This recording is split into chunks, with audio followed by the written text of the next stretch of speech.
3, 4, 5. 5 is quorum, yeah. Yep, or actually, yeah, I think technically 3 is a quorum. Because we're technically a group of 5 with 2 alternates. Oh. Well, we have 5. We are good. Some alternates are voting members. Yep. They want to be. Yeah. Okay. I don't see anyone new, so I don't intend to do more introductions unless somebody has a question. All right, Jamie's prepared minutes for our previous meeting. Do we have a motion to approve those minutes? I move to approve the minutes. Okay, second? Second. Excellent. Any questions or comments on the minutes? All in favor of approving the minutes, so we need to do this. We have to do roll call. Roll call. Yep. Patrice, Yes. thank you. Lydia, Yes. Jeff, sorry, Dan. Yep. Anton, Yes. Deb, Yes. all right, thank you. Okay.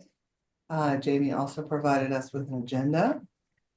I don't think we need to approve the agenda. If there are questions or comments about the agenda, or things people would like to add Or anything to add, yeah. adjust. Okay, then we'll use the agenda as presented, and it is now time for public comment, but seeing no members of the public, I would move right along to old business. Jamie, do you have an update on the EV charging order? I do, just a brief one. The planning board met last night where they had a public hearing on the EV charging ordinance. There was no public comment and just a couple of comments from the board itself, but overall they were in support. So this will go back to the town council for public hearing and second reading on May 7th. And then assuming it passes, the changes will be in effect immediately. Okay, that sounds good. And then the 2 major business items for today are website updates and making progress on a municipal solar array. Website updates are listed first. Yeah, so Lydia had sent around a document for people to begin adding to, and I can pull that up. I apologize, I don't have it ready, but I can grab it quickly. Yeah, I apologize, it did not do that work. Yeah, that's okay. Appreciate that first step. I'm happy to keep filling it in just as long as it's going in the right direction. Who does the actual updating of the website? Who goes in and does the actual work? That can be me. Okay, So it can be our IT department, but it's often easier. Sorry, I'm losing my mouse. Easier if it is who does that.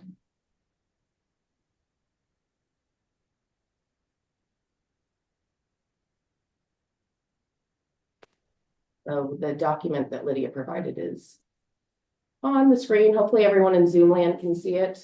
Mm-hmm. Yep. Did everyone get the link? I did.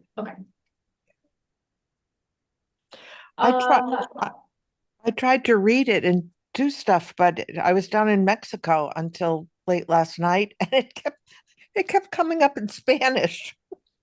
Go figure. Strange. That's the world telling you that you should be enjoying your vacation and not working on the sustainability committee's webpage. Patrice. Well, Yes. no, just anyway. come up and rush it. It's true. Yes. So I tried to make some suggestions for sections, which I think need some help with the labeling, just to make them like a little bit cleaner, but so if you're new to Scarborough section, and then a section on kind of transitioning to an energy efficient home. And then I thought maybe resources for like green lawn care might be of interest. And then the other idea I had was where to dispose of various items. So, you know, if there's like clothing drop off or book drop off or just Including random stuff. like cologne chemicals and Yeah, paints and yeah, I stuff know like that there's a day upcoming, I think, for hazardous waste Yep. materials. So those are my ideas for sections, and if everyone thinks that those are applicable and should be included on our website, I can keep filling those in, or if anyone has any other ideas. I think it's great. Okay, I might not put the just waste disposal stuff as a new to Scarborough piece, but just as Sure. waste disposal. okay, And then you can put this where to dispose of other items as sort of subsets under that. okay, okay, And then I'd like there to be some section that at least has some sort of ad for some of the things that we've accomplished. yeah, Um, And a plug for sustainability day Mm. yeah, that would talk about, Yeah, we That's have a great Sustainable idea, Scarborough yeah. Day has its own page, so we can link directly mhm, to that page. And likewise, there's, the Conservation Commission does have information on their page about, lawn and garden resources Okay, and things so- like that, so we can link to that Sure. information as well. okay, to read that. Right, exactly. But people should be able to find this stuff regardless of where they start. Yeah. That would be the primary thing. And a lot of these will be links back out to Resources and, Eco Maine, Yeah. to Efficiency Maine. And Maine Forestry Service, yeah.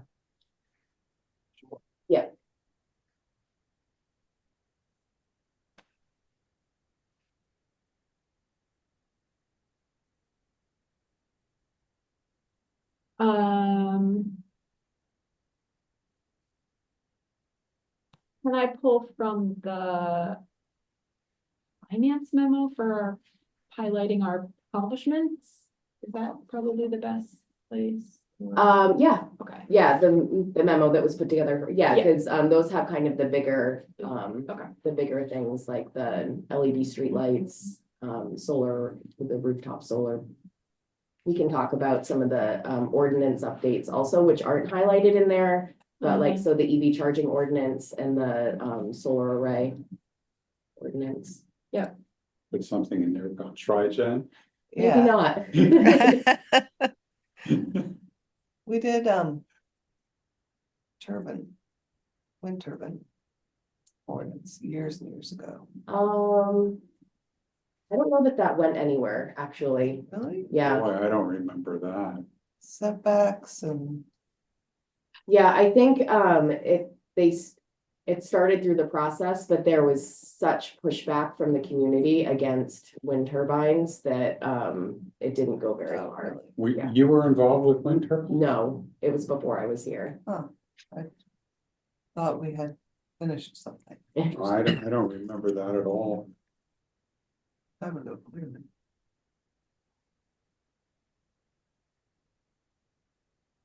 This was for like personal use, because there'd been a request. For somebody to put something on their property, so we had. Work through setbacks. Yeah, I think that there is something in there. I don't know that it necessarily speaks specifically to wind turbines, but there was something in there and we actually did just update it last year, the small scale energy systems, and it said you could not produce more than like X amount more Yeah, than what the building that it was going to be associated with would use, so that you weren't like upscaling it and then exporting to the grid. And we removed, if you recall, we removed those limitations. Yeah. Because we should be producing as much of our own energy as possible. okay. Hmm. okay. Thanks, everyone. Thank you. So I will make some updates in the next few weeks and then maybe send out a note just saying that there are updates if people want to. Great, And everyone still will have access to add to it as well. excellent. Anything else on the website before I move on to municipal solar? Then let's do that. So this was intended to be the bulk of our meeting today, and if and for those who are interested in joining us afterwards, we are gonna go take a look at the town-owned parcel on Rigby Road. that may or may not be a potential site for a future solar array. So we had kind of jumped into this last meeting, and I think we were probably getting down in the weeds, and so this meeting is got for it us to too? get down in the weeds. On mute. About kind of different ownership models, site considerations, things that we need to be thinking about as we start exploring the idea of a municipal solar array. And how soon do we bring in somebody to do an assessment for us Mhm. as to, like, because I can't do that assessment. I may be able to do that assessment, but I can't. And also I will share that things may be moving again with the grant that we had, that we thought we lost, that might be coming back now. So so if you recall, we got we basically have $75,000 in direct funding from the Department of Energy.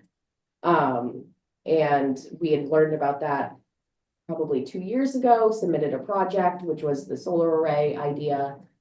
And it was approved, and then a few months ago, we got a letter saying that they were doing away with that project, and then we got another email saying, we just need you to sign these terms and conditions, these updated terms and conditions, and we'll move forward with your project. So it's all very strange. So I think we just kind of move forward, and if something happens that we're able to like have some influx of either funding or support, awesome, and if not, then we're still at least moving forward and making progress. You'll believe it when the money shows up. Exactly, yeah. What were the updated terms and conditions? They literally took out one item related to related to reporting. It was very strange, Less reporting. less reporting. Twist my arm. So no material change. No material change, no, our kind of project scope didn't change at all. But again, we're just gonna move forward cautiously and kind of, if it actually happens, it'll be a happy surprise, and if not, we're still gonna. But potentially, when would this grant be funded? Your guess is as good as I mine. know. it's Potentially stupid. like last year. Yeah. Like I was anticipating that we would. There was Yeah. no indication that there would be a date or something No. else like that. No, everything was due to them last March or April. So they had it for over a year. And we've just been waiting on kind of the paperwork and the red tape. Well, hopefully I'll still be on the committee when it comes in. We will see what happens. How can we move forward if we don't know it's real? And I mean, how can we get bids for anything? Because we'll talk about that today, and Dan has some good experience with that he'll share with us, but there are ways that we can move forward. Either low cost or, some groundwork that we can begin before we have to really have any investment from the town. Great. And we have our sustainability fund, so if we don't have if the grant doesn't come through, the town council may authorize an expenditure out of the sustainability fund to move some of this work forward also. Dan, have you experienced, do you have any experience currently of other towns or businesses, whatever, getting all this Michigas, all this stuff happening like this? I'm not, my current experience is not in commercial solar. So I don't have any immediate, in the last 3-4 years. But before that, yes, and I mean, maybe it'd be helpful to just sort of give an overview, Yeah. a little bit of structure to the conversation. Yeah, Yeah, let's do that. So, all right, let's first talk about, there's kind of 3 buckets of, Before you start, can I ask Yeah. you one question? Can you give me an idea of your background exactly, so I know how you fit into this? That would be very useful for me. absolutely, yeah. So, 2025, so I've spent about 15 years working on development and construction of solar projects For individuals, for towns, for corporations. for corporations. So, initially I started in a permitting background. So working on federal and state permits, not here in Maine.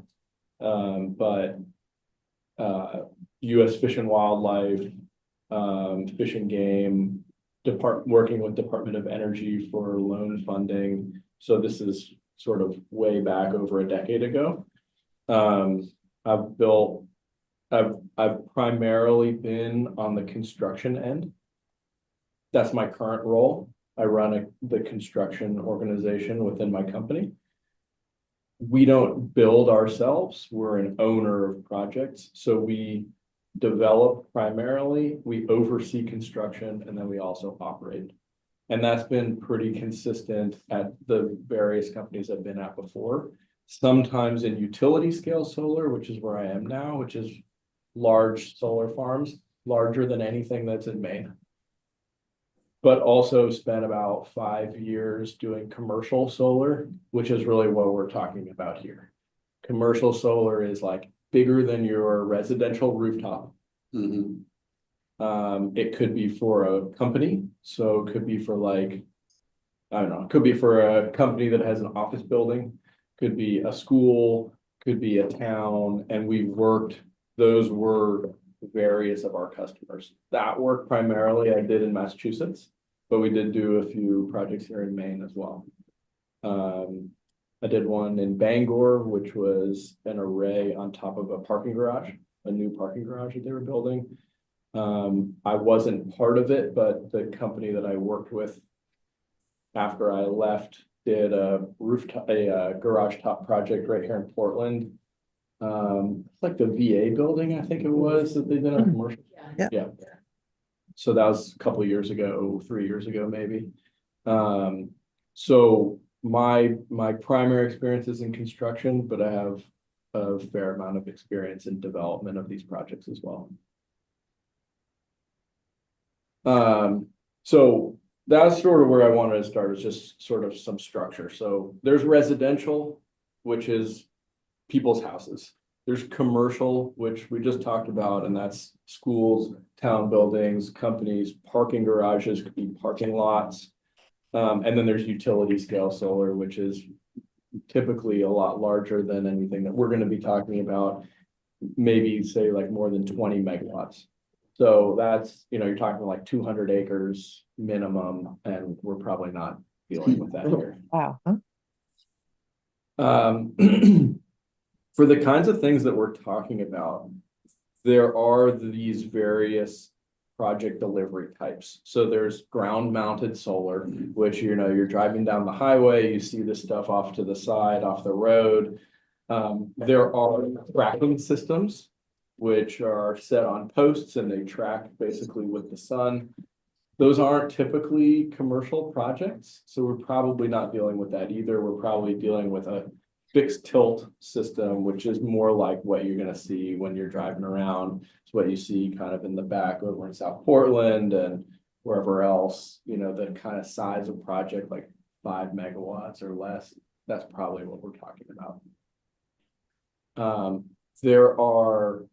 You can do a rooftop project. I think we talked about last time, and Scarborough has done. So it's just a much larger rooftop than what your house would be on a municipal building. It could be on a public works building. It could be here on this building. It could be, on a school. Exactly. There is a parking garage structure. So on the very top of the parking garage, I just one in downtown Portland as well. Now I'm thinking about it. And that's also, I don't think, how many parking garages? Yeah. Scarborough? Probably 0. None. Right? So we're probably not talking about that either.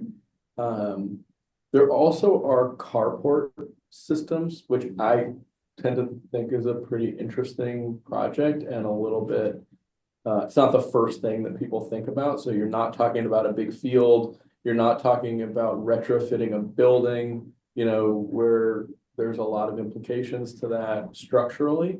You're talking about parking lots. So you're talking about already disturbed area, already impervious surface. So you're really not impacting drainage. You start to add protection from the sun in the summer, protection from the rain, protection from snow in the winter, which is typically things that people really like. Those are a little bit more expensive than a rooftop project, but there's a lot of benefits to them. So any of these kinds of projects can work in various ways in terms of how they provide power and what their ownership models are. So if you're building, let's say we were gonna build a project either on this building or in the parking lot, that kind of a project would connect behind the meter of this building or whatever building it's connected to, and is going to function a lot like a residential system, right? It's sort of offsetting the electricity that you're using. Anything that you're producing in excess can go back to the grid. I don't know what the current rules are, CNP here. Mhm. I don't know what the current rules are with CNP, but when I looked at this for my house a few years ago, if you produce in excess of what you use, you get credits. You don't get paid, but you do get credits, and those credits can offset what you're producing. So you're actually not really incentivized to produce absolutely as much as possible, because if you produce so much that you can never use the credits, you're essentially wasting money up front. But you can tie multiple meters together. When we had the project on our church that we had managed. And it ended up oversized because of a change. Anyway, Okay. things happened between when Sure. it went in and when we were actually using it. Right. And it was producing more than we were using. And we were able to tie it to an otherwise unrelated meter. And send After the fact? yeah. Years. yeah, Was that complicated or? it was paperwork on our CMP. Cool. Yeah, I'm not And familiar we with talked about Oh, that, that's we good. either did or talked about that here with the Trigen. Yeah. Because it was. Tended to produce more than the building it was associated with. And all of the town meters are. Yeah, it got a little complicated here just because of the way our accounts were set up. I think some was going to the school, but the school is technically a separate entity. And so Right. some of that was Yeah. complicated because it was Scarborough, but not through Right. CMP. Right, so it can certainly make sense to put in an array, in a municipal setting, it can make sense to put in an array that's oversized for the particular structure, but within the municipality's usage. And the other thing that we talked about, if we do go large with a large area, is that it may be possible to assign some of that as community solar shares that people could purchase or otherwise Yeah. engage. There are a variety of ways to do Yeah, that. and as that well. gets into ownership models. Yeah, exactly. So there's a lot of different ownership models, just like there's a lot of different, project types. That is certainly one of them where, you have a question? No, I think she's. Where, if we were putting this out in a field, the town of Scarborough owns it, and you could set it up like a community solar project where people sort of subscribe.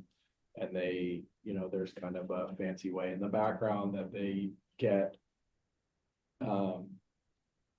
that pricing for their homes if they're a member of this community solar project. There are companies that would administer that. So like we would hire somebody if we were going to go in that direction. We would hire somebody that would administer that program. That's not something I would expect that the town would get into.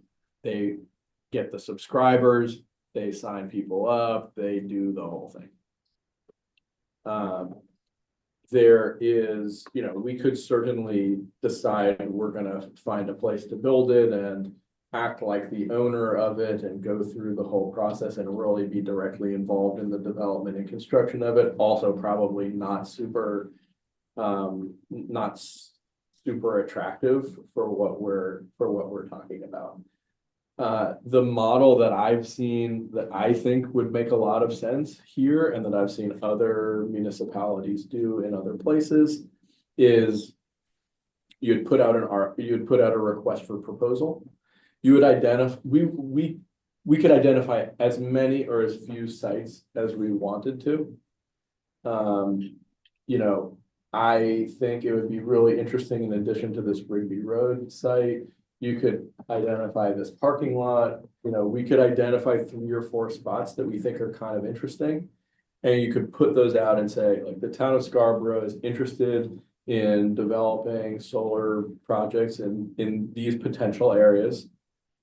And at least the way it worked 4 years ago, and I suspect still works, is private companies will bid on those projects, and they'll say, we think that your best options are this site and this site, or just this site, scrap those other ones, they're garbage and they're not gonna make any money.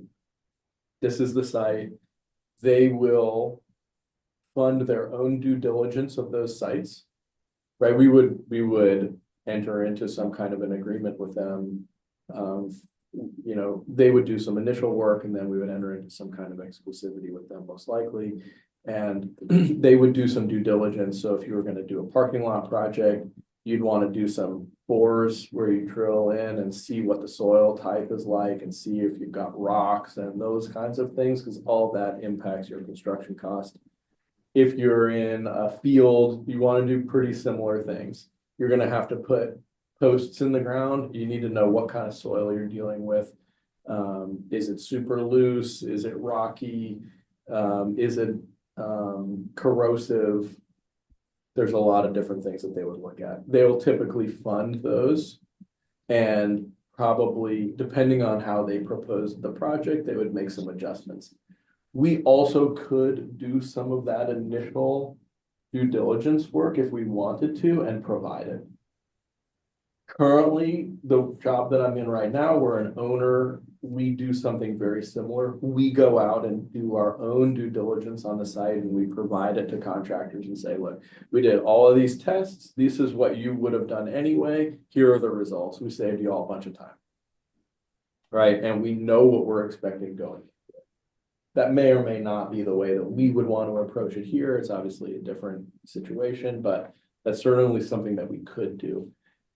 And to do work like that for the sites we're talking about, you're probably, I'd say you're like under $30,000. So it's not huge money. It's not nothing, but it's not huge money. So you could do an approach like that. And you're going to get a lot better pricing, a lot more reliable pricing when people bid into the project. So that's really the advantage of it. There are companies out there that would go out and do that due diligence? Oh yeah, absolutely. Yep. Could we use our 30,000, if our grant for that? Potentially, assuming we get the grant, yeah. Yeah.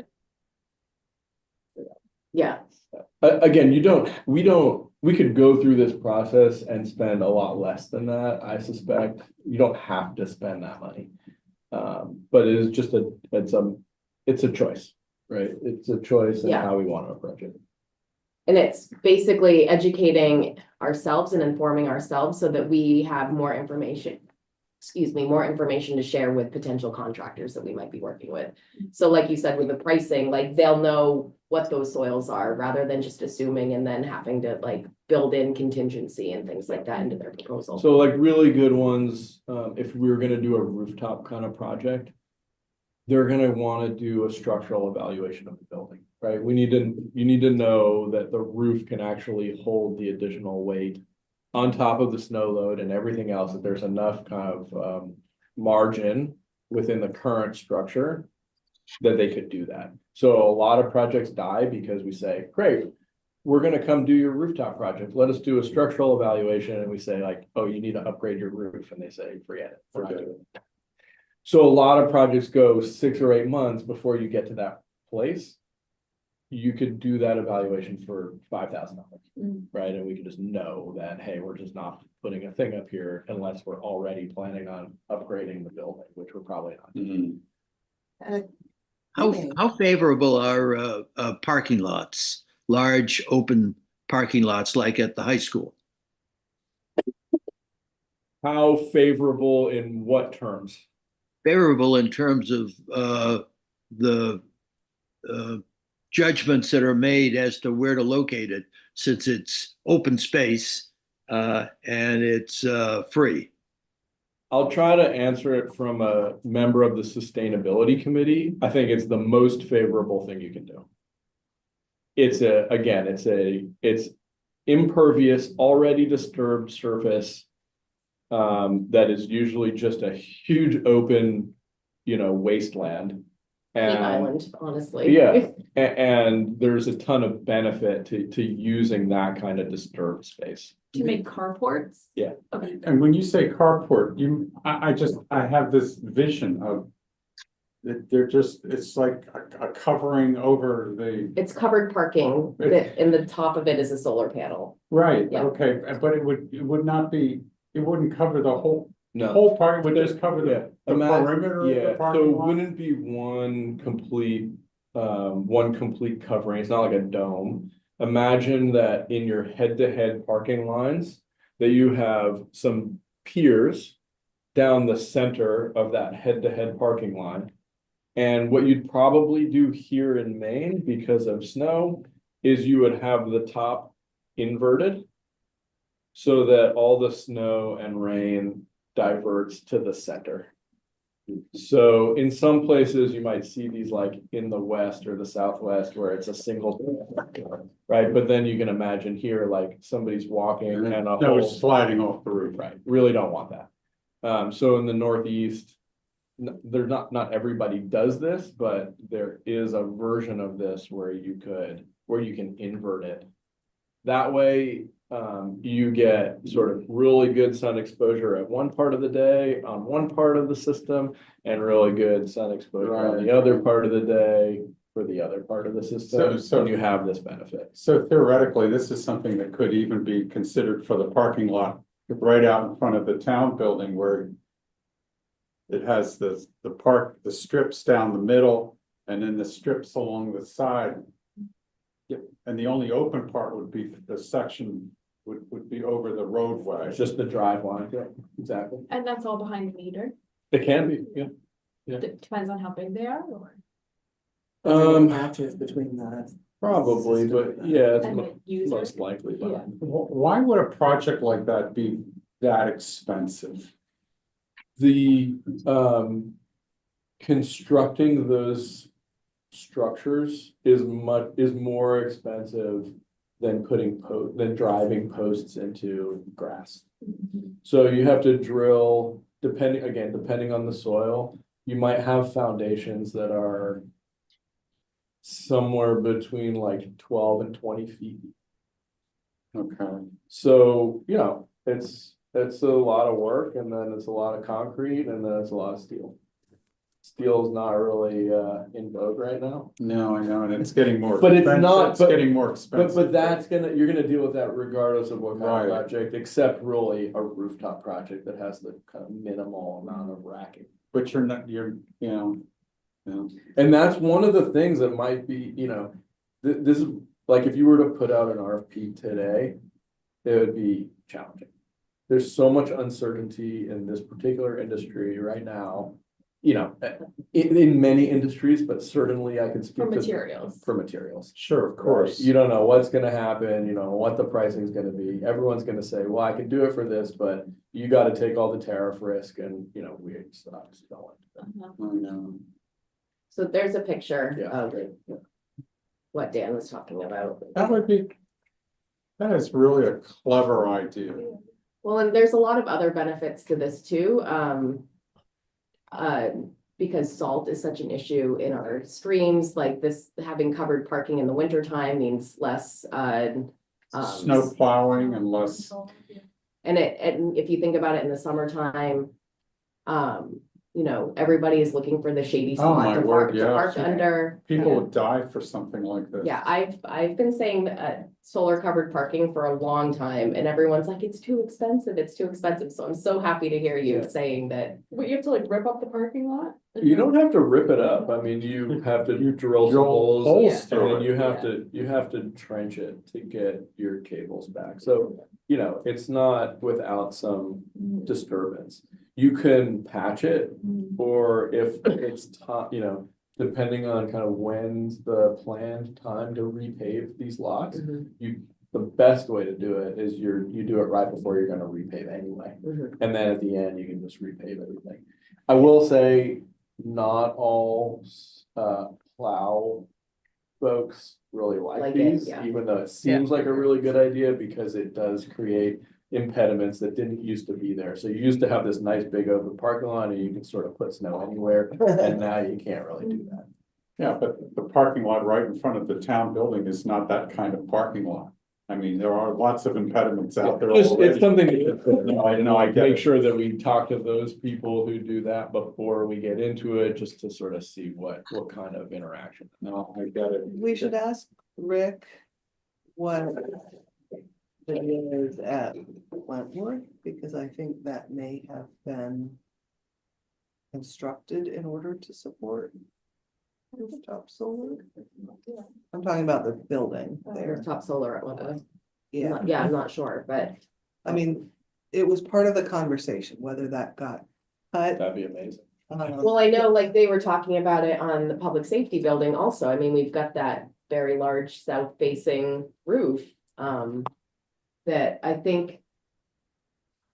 I don't know if it was included in the plans and then value engineered out, or if it was designed so that in the future it could I think it accommodate. was value engineered out because I raised that comment repeatedly. Mhm. Yeah, And what the refrain I always heard was, there's not enough money to do that. We've spent our money. and I've been trying for years to get those aspects separated in the bonding, so that we could vote for the project and then a contingency vote that if the project passes, we also pass this package of upgrades that would save money over time. Yeah. Rather than always value engineering these things out. I hate to say this, but I don't see that rooftop solar was a particular priority for the public safety building. It wasn't, except that they were doing like the carport and things like that. There was discussion about it, on like the police carport on the south side of the building. Was supposed to have solar at least at one point, and as long as the building itself was designed so that it can be added in the future, like that would be a really great first step. Yeah. At a minimum. So, Jamie, can we task you with researching, I would say Wentworth and this building and the Public Works building are the only ones that have been put in since this committee has been asking to have these considerations when buildings go up. So we would include all these locations in an RFP. Yeah, we could. And I think it find out would if be those carports interesting, were but set up. I also think, yeah, I mean, where I'm gonna eventually go is that I think to even run, I mean, we could run this ourselves. Like, I could probably write this and we could do it. I do think that it would be wise to have an advisor. That's where we started talking about, Yeah, I mean, I am not an advisor You at are. CES, but I run RFPs, Oh, you do, so, okay. yeah. so I think that would make sense, because eventually what's the conversation, it's gonna be financial. Yes. That's Mhm. really, that's really the crux of everything, Of right? course. Is when you do it in this way, what you are probably pitching is company A comes in and builds this and owns it and maintains it and sells back power to the town. Mhm. And the Mhm. town enters into a power purchase agreement. And it's all based, you know, the whole system is gonna be sized and priced based on what we currently pay for electricity at whatever building we're talking about. If we're talking about a building, right? And so we're gonna need to know probably like last 12 months of electricity bills, you'd wanna see the electrical plans for the buildings, which seems really obvious, but believe it or not, so many of these buildings, people don't have them. So it makes it a little bit more challenging to investigate where everything is and how everything would go together. But that's where you'd want somebody who could probably liaise with the finance committee. To really get into the details about what does this mean for the town and what is the town signing up for. Mhm. And then there's the one model of they own it and they sell us power in perpetuity. And then there are models where we eventually buy it, which is what we chose on those first Right. two. And that's certainly what I've chosen at my house. Yeah. Because I wanted to accrue the long-term benefits myself and was planning to be around long enough. And in the context of a municipality, it seems like the municipality is planning to be around long enough, but has this weird value engineering problem of not being able to purchase things that have long-term benefits. Mhm. Well, I would say that's more of an issue when we're talking about building an entire new building and you're paying for everything all together. Right. As opposed to these projects where, the project is more finite, it's a smaller, upfront investment as opposed to a multi-million-dollar building, so it's something for the town to weigh whatever model we want to, Right. to go with, but I would say if we decide that, like, if we do put rooftop solar on another building in the future, it may make sense for the town to assume ownership of that and buy out the project. It's just when it happens in conjunction with building the entire building that the town gets squirrely about it. Well, that was on the Public Works building, right? And the other one that we did with Revision Energy some years ago. The community services Community maintenance, service, yeah. maintenance building. That and was the a fire. pretty nice project. We bought that project out. Mhm. It ran for like as I recall from what we did, it ran for like 6 or 7 years on its own, and then we had a buyout window, which we exercised, Yeah. and Yeah. it was a good transaction, and it's still, even at the current cost of money, it's still very positive for the town. Mm. You know, I remember I ran the scenarios on it. I figured money would have to cost 8 or 9% for us to, and we would still be breaking even on it. Mhm. And of course, the cost of electricity was a big variable in there. And it remains a variable. Yeah. Mhm. It'll- But that's why the power purchase agreement's so attractive.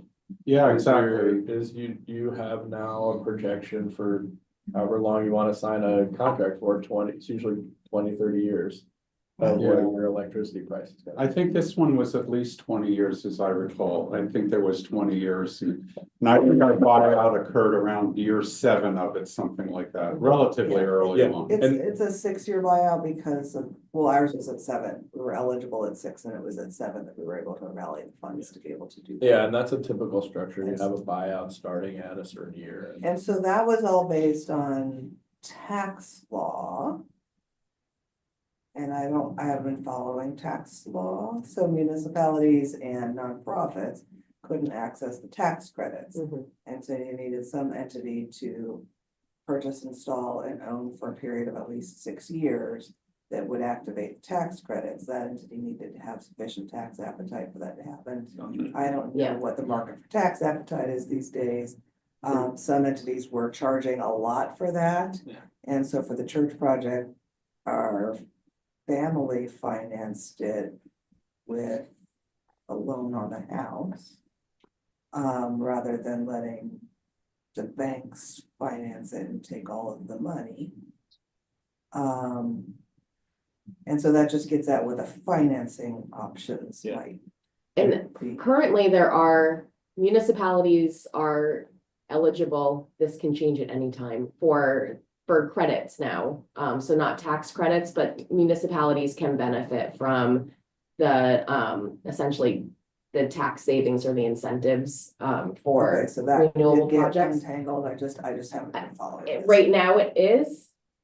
What happens going forward is anyone, anyone's guess. So, Dan, I have a question. I'm down in Massachusetts, and I live near the Stone Zoo in Stoneham, and they have a huge parking lot array. Did you said you worked in Massachusetts? Did you happen to be involved in that one? Stone Zoo? Not at the zoo. The company I worked for before, I think now I'm thinking about Stonehill College, Okay. close. Yeah. That's not one I'm personally familiar with.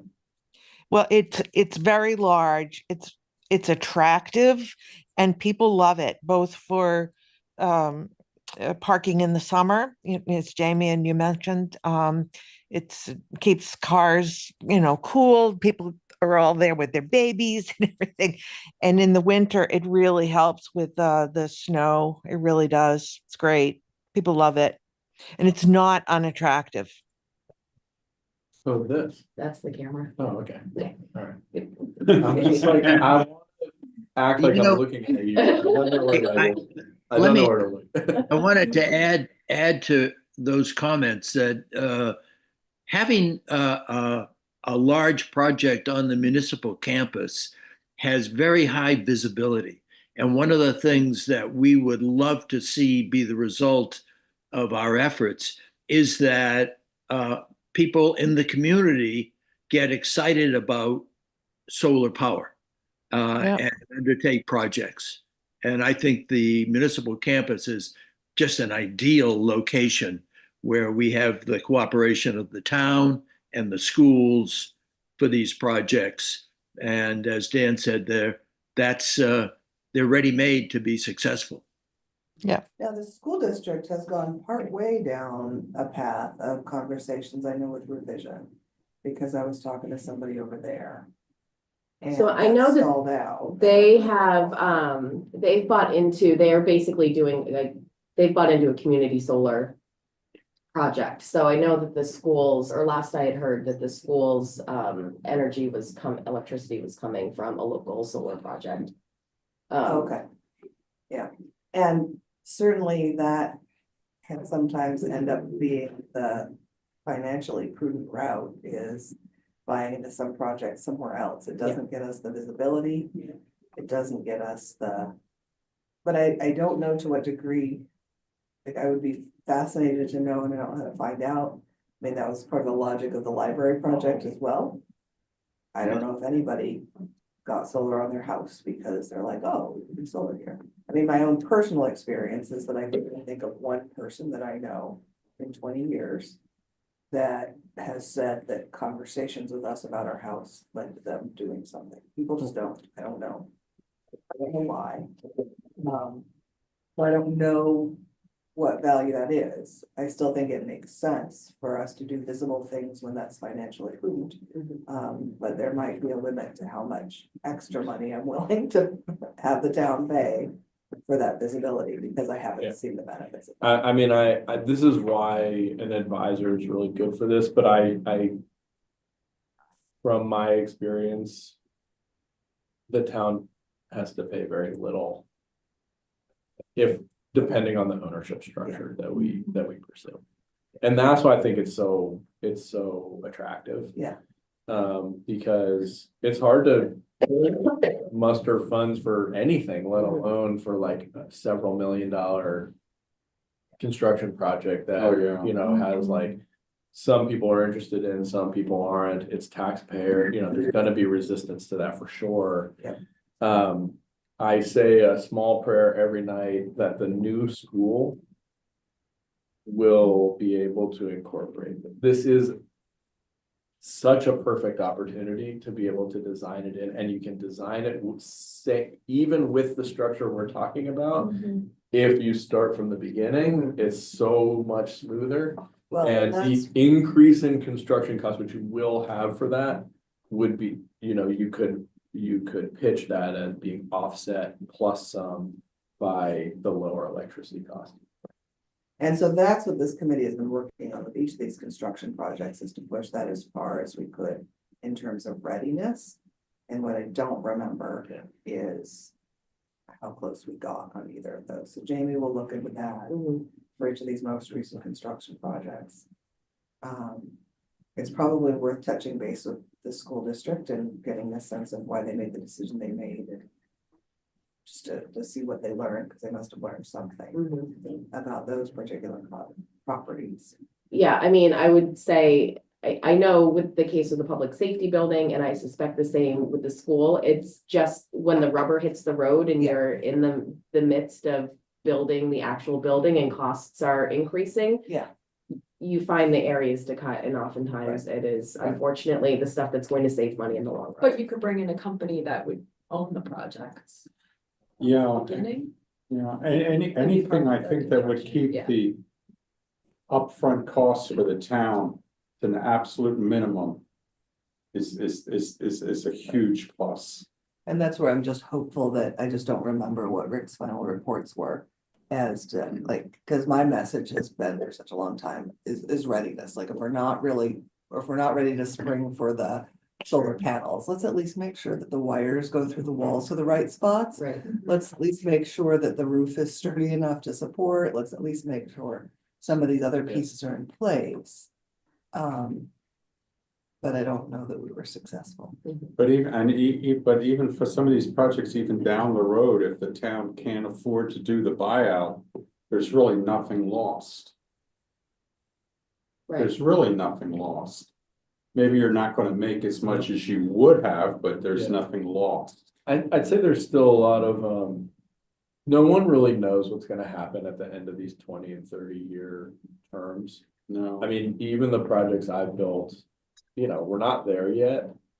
But the sort of upfront philosophy is you build it, it's operating for 30 years, and at the end you can decommission it and restore the site to how it was. This is when we're talking about like farmland or something like that. But among us optimists who build these, we're like, you're not gonna spend the money to rip all this stuff out. It's already there. You're gonna upgrade upgrade it. it. You're gonna Exactly, upgrade and it. Yeah. This is gonna continue to operate and just some other form than its current contract. And the same is probably true for anything that you put here. Yes, at the end, you could buy it out at the very end of the term or like whatever, but you could also probably, it's still gonna function. Right, as it is, it's just at a lower efficiency. Right. Or somebody will upgrade it. We just don't know what And the most anything's gonna look Right. like in And the 20 most years. critical thing is, it works and we save money in the here and now. Yeah. Right? Yeah. And every year we're saving money that we would have been paying out. Yeah. So I mean, I just don't see how these, Yeah, and the this thing, can lose. that these are really, I think that is a big selling point is not just the savings, but it's the predictability, Mhm. right? Oh, yeah. You're getting a predictable electricity rate for a long time, and you don't have to deal with all this, rating. what you call it, Michigas? Yeah, Michigas. Yeah. You don't have to deal with all this variability, and that's really attractive. I would say, probably especially. I really agree with Bill about it is important to set that example, and I think that people do follow. And my daughter just put in a huge solar array on her house down here, and people on the street have ordered theirs. We have a place in Freeport. We put in a solar system, and it's been there 15 years now. We've had to change out the batteries couple times, but people followed suit, and they do. And as a sustainability committee, I think that we need to show the way. It's a real toss up, and there's just still so much resistance to, somewhat understandably putting holes in your roof. Right, I mean, like, we have solved that problem in the industry about how that works, but there is just a lot of people who just shut off after that, and they're not really willing to. I think one of the biggest problems is the upfront costs. People say, well, okay, it might cost me $10,000 or $15,000. How long is it gonna take me to recover my initial investment? And I mean, it's possible they'll never recover it, you know, that's why I think of an agreement with another company where we purchase the power and we have the savings, but we don't have the upfront costs is a real plus, personally. I think so too. Agreed. Yeah, agreed. I mean, if somebody came along to me and said, gee, Anton, we'll put a solar panel on your roof because it's perfect, it faces southwest. And I said, what? And it doesn't cost you anything, we'll give you the benefit, in other words, we'll rent your roof from you for, you Yep. know?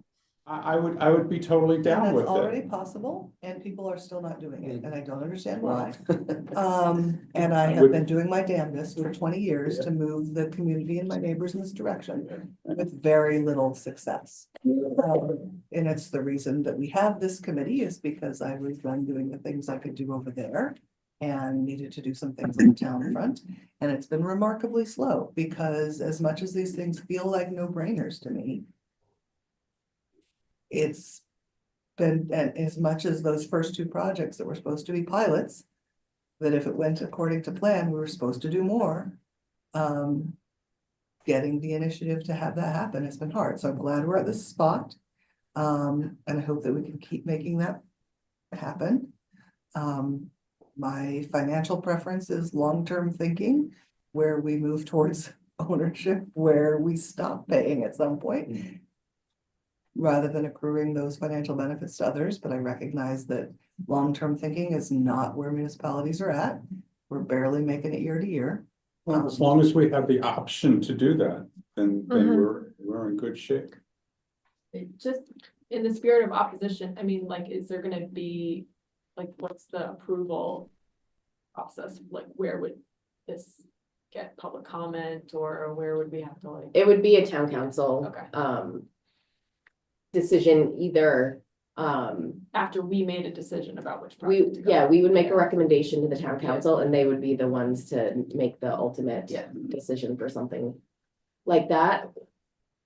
And it would probably, I mean, it would have to go through all the regular permitting. Right. Yeah, It would have to go through the same process as anything. And critically, there would have to be a sales job. Right. You need to sell it to the community. Yeah. I mean, why is this a plus? And the best sales job is lower electricity costs for the town, lower property tax for you. And I think that if we use it right, we can use that conversation as a way to let people know that they can do this at their houses as well. At no or very low costs themselves.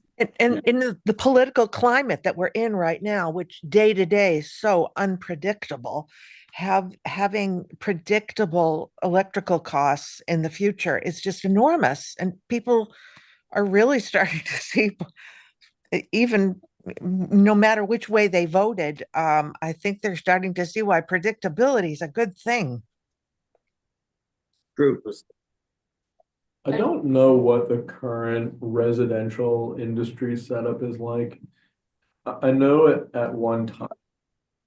Do you know if you can use this same model in residential right now? I don't The hear much model about that I see most often in residential is 15-year loans. Where the loan payment is targeted to the electricity payment. And then at the end of 15 years, the person owns the thing free and clear. Sometimes they're paying a little bit more over those 15 years, so usually not much at all. Interesting, okay. I know Revision's been doing a lot of that work. And they're able to arrange the financing. The last project I did through them, it was lower cost financing to use my own home equity loan. But again, it was like a 15-year turnaround, at which point the system was owned free and clear and yeah, Interesting. and essentially free. Yeah, it's great. So, yeah, You I didn't realize you run these kind of RFPs, so like what's your experience? like with an advisor. Yeah, I mean. I mean, that, I guess, like, I don't wanna make blurred lines for job versus committee member. No, I I mean, think this sharing your was, experience this was like, That's exactly right on the committee, that's. this fine. is like for when we did a large. Like combined group with a lot of users. This is like 4 years ago. So I would be curious to see. I will go back and just ask around, just to do like the. Get a sense of like a smaller. Commercial project, sort of like, I got in touch with, after our last Yeah. meeting, I reached out to an advisor that we did a project with the town of Lincoln, Massachusetts, Mhm. a few years ago. It was not a new construction, but they were doing a massive renovation on a school. And this was a person who was their advisor, who I thought was very good. And I have not heard back yet, so I gotta try again, but I thought even a initial discussion, like, you know, let's see what this person, if she's willing, would pitch us, you know, come to a meeting and just kind of explain how this might work. I think, you know, could be pretty Sure, interesting. That would be great. It's a good next step. Yep. Yeah, I think it would be good. I don't know if she even works in Maine, but like even almost better if she doesn't, right? It's like she can just come and kind of give some objective, here's how this might Yeah. look. So I'll see, I'll try again. Okay. Yeah, I think that All would be right, helpful. just so to- what other educate tasks people. do we need to do between now and the next meeting? I would say just, you know, look into, if you wanna look into different, different options out there, so, Dan has given us a lot of good information, I will summarize it and send it out, and if you have any other questions that arise from the notes, the conversation over email or, reach out to me and I can, work with Dan. We'll talk, we can talk more at the Rigby site too and think about, you know, obviously that is, I'll say undisturbed land. It's not quality land. It is zoned industrial. It's kind of like setting itself up for ground mount solar, but I am definitely interested in the covered parking idea. Like I said, I've been thinking about that for years and everybody I've talked to is like, it's too expensive. It doesn't make sense. So I'm thrilled to hear that you are of the opposite mindset. I mean, look, it is more expensive than a rooftop system in pure dollars. Right, And so when you translate that to savings, it's gonna be a lesser savings. But you there know, are all these on a- other on a per benefits watt to it. basis, but it's, you know, it's just less savings. Right. Still. And so then the question is, who do we want to buy this benefit for? Do we want to buy the benefit for the high school students? As a community, probably not. Do we want to buy the benefit? yeah, is there a municipal lot that makes sense? I mean, we've talked about out front here, I don't know that that's a large enough scale, maybe it is. And it's got trees on the edges. Yeah. Why do you, I don't follow your comment, were you joking? I was not exactly joking, but if it is going to cost more, I think it does make sense. Who gets the benefit of that added cost? But wouldn't isn't it the town that's getting the benefit? It's not the students. I mean, it's, the covered parking is just a perk. Oh, I see, Right. the benefit of I get Right, that. right, the benefit of the extra cost for putting it on a parking lot as opposed to on a rooftop Well. or as opposed to on Sure. a, Put it where the teachers park. Yeah, right? that particular lot is, anyway, it's an issue, it's a question. I mean, that is probably the biggest municipal lot in town between the high school and Wentworth, so. Yeah. Mhm.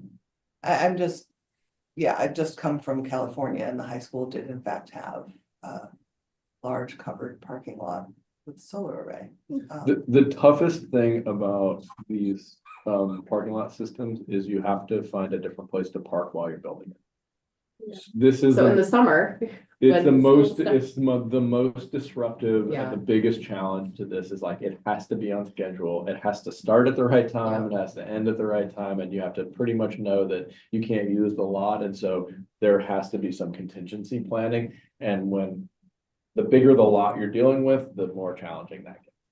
So, Or if we're building a new school, New school. well, of course, yeah, Yeah. 100%. I mean, no, nobody's using it yet. no doubt, yeah. But if we're building the new school at Eight Corners.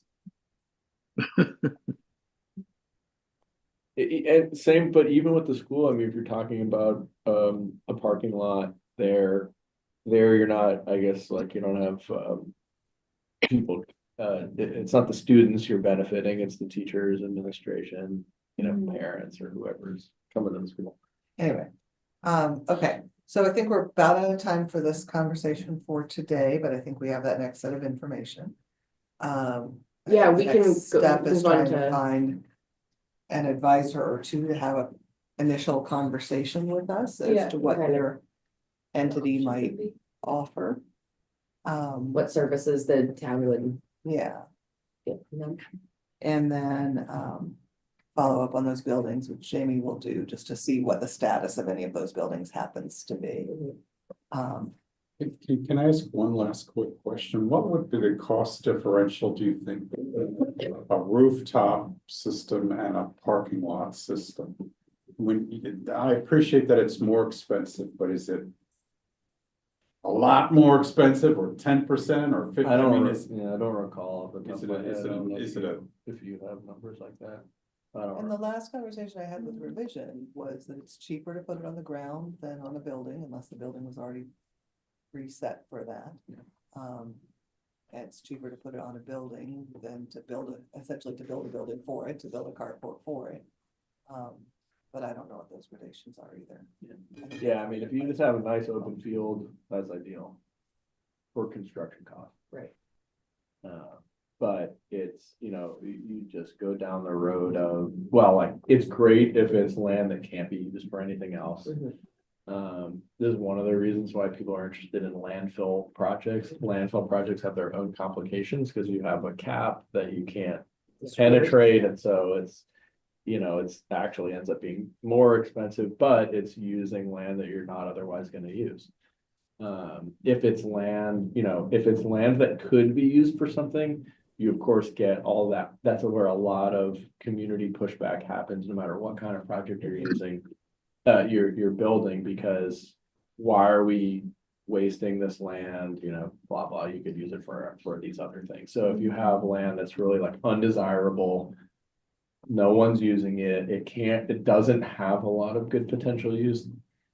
That's a great site for a ground mount project. What's the background on Rigby Road again? It was a former public works like dumping site. Oh, great. Yeah, So it so might have toxic waste, right? If I we, mean, Probably. I potentially, mean, we used to be able to drop off like yard waste and stuff there. We could pick up chips I think you're there. thinking of a different site. I don't think that the public ever had access to the site. Really? Yeah, Okay, well, we'll go there and we'll figure out where. But we could generate more electricity from a site big versus just in terms of like marketing. Oh, yeah. yeah, it's a Like, 24 yeah. 24-acre parcel. but if you start digging holes and disturbing the soil, you know, probably the soil is gonna get tested, and if we find out that it's a toxic waste site, that will cause a lot of problems too, right? Yeah, I mean, we'll look at the historic use of the site, before we move forward with anything, but. Okay. So let's pause this conversation till we have a little more information next time. We will head over to Rigby Road when we wrap this up. Updates then. Town council? Bill? The town council update? Yeah, the last town council meeting for me was actually very exciting, because while they're not directly sustainability committee issues, we had a GP-COG report on Vision Zero program, which is a public safety program to reduce the number of deaths and injuries on the roadways. And so GP-COG did a really good job with their analysis. And so it's well advanced and we're going to benefit from it. There was also a presentation on a micro transit proposal, which I think resonated with the members of the town council. It's an Uber style program. It's being tested locally in the Portland area. I think Falmouth or Yarmouth has a program. And because it's budget season, the budget committee seemed to think this had some merit, that the town would appreciate taking a leadership role on this kind of project. So I think those are going to go forward. And I'll close with information that Jamie and I have as of a day or so ago, that Higgins Beach was the first beach in the state to have a nest with plover eggs. And It's plover season. it was Oh. very exciting for those of us who are part of the plover protection program. And I've been going to Higgins Beach daily and just watching the pattern of behavior of the dozen or so plovers on the beach. And I saw one nesting, and I went back the next day and specifically looked for that. And there she was, big, beautiful egg. So it was great fun for all of us who are interested in that program. Now a second nest with a second egg has been identified, and an exclosure is being built around that one by the state. So all good things. I've got a meeting that I've got to go to, so I'm going to sign off. But this has been a great conversation this morning. I really enjoyed participating. Thanks, Bill. Thanks, Bill. Thanks, Bill. I'll also just quickly share that town council approved the open space plan at their last meeting, so that's finalized, and also we unveiled The sand art. yes, an art piece to track the town's 30 by 30 goal. So as we add conserved land in Scarborough, we will add sand to the art piece, and once it's full, it will symbolize. It's actually right out in front of council chambers. You should take a look at it. Yeah, one of our so Autumn and I kind of came up with the idea. One of the staff over at Community Services designed it, and Public Works staff member fabricated it out of like laser cut metal, welded it together. We kind of call it the giant ant farm minus the ants, but it's beautiful. It's really neat. We can work on the ants if we Yeah, want to. we probably could, yeah. So yeah, that was really exciting, and we got to add sand to it at the last meeting, because we added the 130 acres from the Larrabee farm site that was conserved, and also Scarborough Land Trust shared that they've conserved a 6.5 acre, additional 6.5 acres in Scarborough. It's actually part of a larger, like 30 acre conserved area, but the bulk of it was actually in Gorham, and 6.5 acres was in Scarborough.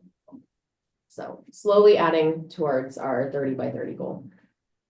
Planning board, I can just give a very brief update there, since Autumn is not with us this morning. But as I mentioned, they had their public hearing for the EV charging ordinance last night. It was a super long agenda, so I didn't have a chance to watch the whole meeting. So I don't have a full report out, but I do know that EV charging, they'll recommend to council that pass. Conservation Commission is going to be working on making Scarborough a Tree City USA community. So a lot of our towns around us are Tree City USA communities, which basically says that we are going to dedicate a certain amount of our budget each year to planting and maintaining our trees in Scarborough. So that's going to be a process moving forward. And also they reviewed an update to the Stream Protection Overlay District at their last meeting. to include additional protections for our two urban impaired streams in Scarborough, Red Brook and Phillips Brook, both of which were not included in the town stream protection overlay district for some reason. So hopefully we'll get additional protections there. And then the transportation committee meets next week, so I don't have an update for that one. Okay, Open space plan, I said, was adopted by the town council last week. Vulnerability assessment is still in progress. I shared the link to the story map. The story map is available with our current flooding risks and future flooding risks. That will be updated one more time before the end of the project, which should wrap up later this summer, to include adaptation strategies for Scarborough's infrastructure and areas that are currently and will become flood prone in the future. And I do just want to give a quick update that I learned late last week that we did receive the grant for our climate action plan. So we will begin work on that very soon. Can I ask a quick question? Yeah. That new development they're talking about on Route 1 across the road from On the Vine. Yep, at Dunstan. Yeah. Yes, Mhm. I guess it's up a little bit from Dunstan Yeah. Corner. Isn't that right on the marsh? It's not actually. It certainly looks like. It looks like it. So it's where the flea market Right? building is right now. Isn't that in a marsh migration? It's not, no, and if It's up you on a look, hill. That's up on a hill. it is up on a hill. It seems so precarious. Yeah, it looks like it is, and actually I looked at it based on, I went into the story map for the vulnerability assessment, and it doesn't have any future flooding risk, I think, until we're looking at like very extreme sea level rise predictions, like, and even then, I think it's still dry for the most part. I think part of the parcel will be, but where they're talking about developing, it's not a flood prone area. Um, Can I, Yeah, go ahead. can I update? I've been making a little bit of progress for Sustainability Day. I contacted the woman who canceled on us for the induction cooking stuff, and she said that she is eager and willing to do it. She might have a sponsor, and she did ask if we had any monies to put towards, I guess, food that she would be purchasing. And Jamie said, we're in budgeting season. We don't know what we're going to have. So, but I did, if people are okay with it, I did want to lock her in for Sustainability Day. Yeah, how much money would you be looking at for food? I don't know. I have to get Yeah, I back think to it her. would be helpful if she could give us a sense of what she was looking for, and we can see what we'd be able to accommodate. Maybe it's Right. all of it, maybe it's a portion of She it. also said she thinks that she can get a sponsor, and I wouldn't be surprised if that sponsor isn't Agrins, because her husband, I believe, works for Agrin, Okay, and they Yeah. sell induction cooktops. Can we, is this the same lady that dropped out last year? Yes, she had a family you have- emergency. Yeah. So you feel you can depend on her?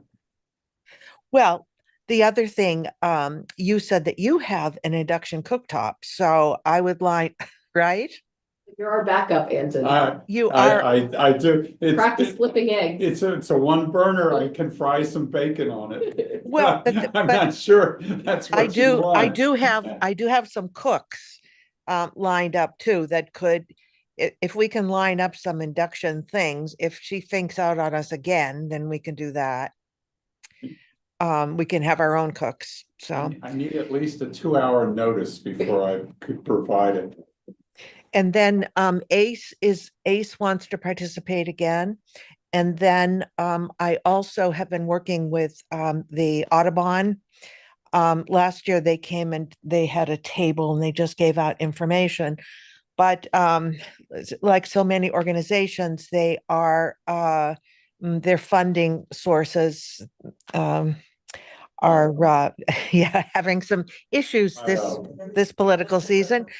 And last year they sold 9,000 plants at their plant sale. They have been doubling their plant sales every single year. They don't have location or staff to do that any longer. And what they are trying to do to get more native perennials, shrubs, and trees into Maine is they want to partner with garden clubs to do the pop-up sales. And since they're already coming to the Sustainability Day, they want to, the Scarborough Garden Club would like to partnership with them and sell native plants. Excellent. Nice. That sounds fun. Let's Yep. make sure that update is a regular part of. our Yeah, it's agenda. St. Paul Scarborough Day. Yeah, Mhm. because it's not too It soon. is not. Thank you for taking that initiative, Patrice. I'm going to keep looking for more and more. I mean, we need to get, new exciting things. The other thing about the Audubon is that Scarborough Garden Club would be their first pop-up organization that's going to do this. They're doing a training for us, and they have a lot of advertising. Last year, they estimated hundreds of people came to, they had 2 sales, one in the spring, one in the fall. So they'd be doing a lot of advertising. We would be sort of their southern post. So, and anything we can do to increase traffic, I think is a good idea. Yeah, agreed. Awesome. Thank you, Patrice, for getting the ball rolling on that. Excellent. What are our plans for the next meeting to continue this conversation of solar? So try to invite advisors either from CES or the company that Dan spoke about. Okay. So that we have an idea of kind of the service that they would provide to the town. And probably if they can give a sense of like the scale of cost that the investment that the town would have to lay out for said service, that would be helpful. Okay, that sounds perfect. And if we're not able to arrange someone by then, we can pivot Yeah, in the Yeah. next few weeks, because we have yeah, 5 weeks actually to the next meeting. we do, yeah. End of May, right? Yeah. Yeah, 28th. it'll be the 28th. And also, since we're talking about meeting dates, I will be away for the June meeting, so we can either reschedule it or we can take June off, which is not uncommon for us to take at least 1 month off over the summer.